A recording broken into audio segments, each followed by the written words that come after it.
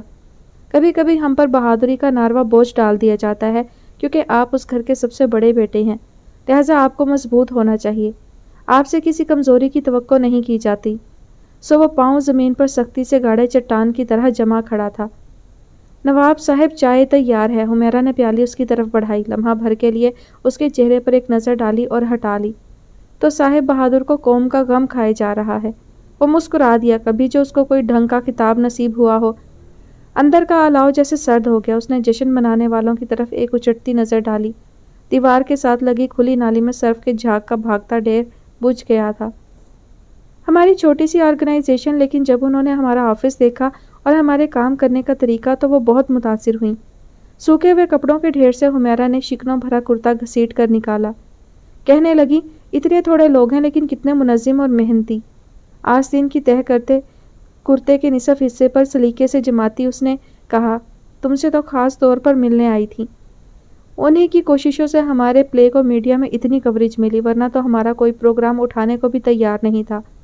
کرتا ایک طرف رکھ دیا گیا، ڈھیر سے اٹھائی پتلون اب اس کے ہاتھ میں تھی۔ ان کی بیگ پر اتنا سوشل ورک ہے، عورتوں کی تعلیم، ان کے حقوق، پتہ نہیں کتنے گھرانوں کو ان کے ہاں سے روٹی ملتی ہے۔ ہماری خوش قسمتی کہ انہوں نے ہمیں اتنی اہمیت دی۔ وہ ہمارے گروپ کی سرپرستی کے لیے بھی تیار ہیں۔ اب اس کے ہاتھ میں ایک اور کپڑا تھا اور وہ متاثر ہونے والی سٹیج سے نہیں نکلی تھی۔ چھوڑو پرے، تم رک جاؤ، میں کیا کروں گی ان سے مل کر؟ تم میں یہ بڑا نقص ہے۔ وہ جھنجھلا گئی، بھاگتی کیوں ہو لوگوں سے؟ واقعی، اس نے افسوس سے سوچا، سب ٹھیک کہتے ہیں، اس میں اتنے نقص ہیں کہ انگلیوں پر گنے نہیں جا سکتے۔ اس کے لیے ایک کیلکولیٹر کی ضرورت ہے۔ سارا حق ہم جیسے لوگوں کے لیے مشعل راہ ہیں۔ تم ان کی باتیں سنو گی تو تمہاری دین دنیا بدل جائیں گے۔ اس نے ایک آہ بھری، دین بدلنے کی تو میں قائل نہیں۔ بے وقوف، میں نے محاورہ بولا ہے، بدلتی تو دنیا بھی نہیں، بس خیالات بدل جاتے ہیں اور ہم تو رہتے ہی خیالوں کی دنیا میں ہیں۔ تہہ جمائے کپڑوں کا ڈھیر اٹھائے دوسری طرف نکل گئی۔ رات گئی جب وہ شہریار سے نیٹ پر گپ پھانک رہی تھی تو سارا حق سے ممکنہ ملاقات کا تذکرہ بھی نکلا۔ وہ فکر مند سا ہو گیا۔ بڑی مشہور خاتون ہے، معاشرے کی پیسی ہوئی عورتوں کے لیے انہوں نے بہت شہرت پائی، ان کی لسٹ میں بڑے بڑے کام بھی ہیں، لیکن تم سے کیوں ملنا چاہتی ہیں؟ اگلے دن کیمپس کی سیڑھیاں تیز تیز اولانگتے اسے کیسر نے پیغام دیا۔ ملاقات کا دن اور وقت طے ہو گیا۔ انہوں نے عبیر کو خود سے ملنے کی اجازت دے دی۔ اجازت یا دعوت؟ کیا وہ کسی دربار میں رہتی ہیں؟ بہت خاص ہیں؟ نہایت خاص۔ کیا تم ان سے ملی ہو؟ کبھی نہیں۔ پھر تم سے ملنے پر اتنا اصرار کیوں؟ وہ حیرت بھری تشویش سے اسے دیکھنے لگا۔ تم لوگوں نے ہی تو کہا تھا اسکرپٹ۔ مجھے تو کوئی اور وجہ لگتی ہے۔ ڈراؤ نہیں ورنہ میں بالکل نہیں جاؤں گی، اس نے بغیر ڈرے دھمکی دی۔ تم 11 بجے پہنچ جانا، تمہارا لنچ بھی ہے ان کے ساتھ، وہ بہت پنکچوئل ہیں اور مصروف بھی۔ ایک ہی منٹ میں وہ اشتہاری موٹر سائیکل کی طرح ہوا ہو گیا۔ واہ جی واہ، کیا ادا ہے! آپ خود کو تو وی آئی پی سمجھتے ہی ہیں، ایسے لوگوں کی بھی کمی نہیں جو آپ کو ایسا سمجھنے میں آپ کی دل و جان سے مدد کرنے پر آمادہ ہوتے ہیں۔ طلبہ برادری گروہ در گروہ کلاس روم میں داخل ہو رہی تھی۔ یونیورسٹی رنگا رنگ علم کا مرکز، تعلیم حاصل کرنے والوں کا گروہ اور وقت گزارنے والوں کا گروہ۔ وہ جو محض وقت گزارنے آتے تھے وہ بھی کچھ سیکھ کر ہی جاتے، یہ جگہ ہی ایسی ہے۔ نفرت، بغض اور اناد کی بھی کمی نہیں تھی۔ پتہ نہیں تعلیم میں نفرت کہاں سے سیکھی جاتی ہے۔ وہ کلاس روم کے گیٹ کے ذرا پرے سبزہ زار کی طرف رخ کیے حمیرہ کو فون کھڑکا رہی تھی۔ کل 11 بجے انہوں نے بلایا ہے اور لنچ بھی ہے۔ شاید چینیوں کی طرح وہ 11:30 بجے دوپہر کا خاصا تناول فرماتی ہیں۔ ہمارے وقت کے مطابق 1:30-2 بجے کھانا ہوا تو وہ میری اور میں ان کی شکل کب تک دیکھیں گے؟ تم چل رہی ہو نا؟ میں؟ اس کی حیرت بھری آواز آئی۔ اول تو میری اسائنمنٹ کا خاتمہ ممکن نہیں، صبح سے لائبریری میں بیٹھی ہوں، انٹرنیٹ ڈیڈ ہے۔ دوم یہ کہ مجھے انہوں نے نہیں بلایا، وہ تم سے ملنا چاہتی ہیں۔ لیڈر جس کو بلاتا ہے وہی جاتا ہے۔ یہ خالہ غفورن کے بیٹے کا ولیمہ نہیں کہ وہاں اہل و عیال چل پڑو۔ چلنا نہیں؟ آئلہ نے کلاس میں داخل ہونے سے پہلے اسے ٹوکا۔ پتہ نہیں، اس نے بیزاری سے جواب دیا۔ اس کے اندر اچانک سناٹے ابھر آئے تھے اور آس پاس کا شور ان سناٹوں میں مخل ہوتا تھا۔ معلوم نہیں آئلہ کہاں جانے کا سوال پوچھتی تھی، کلاس میں یا دربار میں؟ تو گروپ نے ان کو لیڈر مان لیا، جو نیت امام کی سو میری۔ نئے لوگ زندگی میں داخل ہوں تو ایک کھٹکا سا لگا رہتا ہے، پتہ نہیں وہ آپ کی زندگی کا حصہ بن سکیں گے یا آپ کی زندگی کو توڑ پھوڑ کر الگ ہو جائیں گے۔ آخری قطار میں بچھی کرسیوں پر وہ غائب دماغی سے بیٹھی تھی کہ حمیرہ کا میسج آیا۔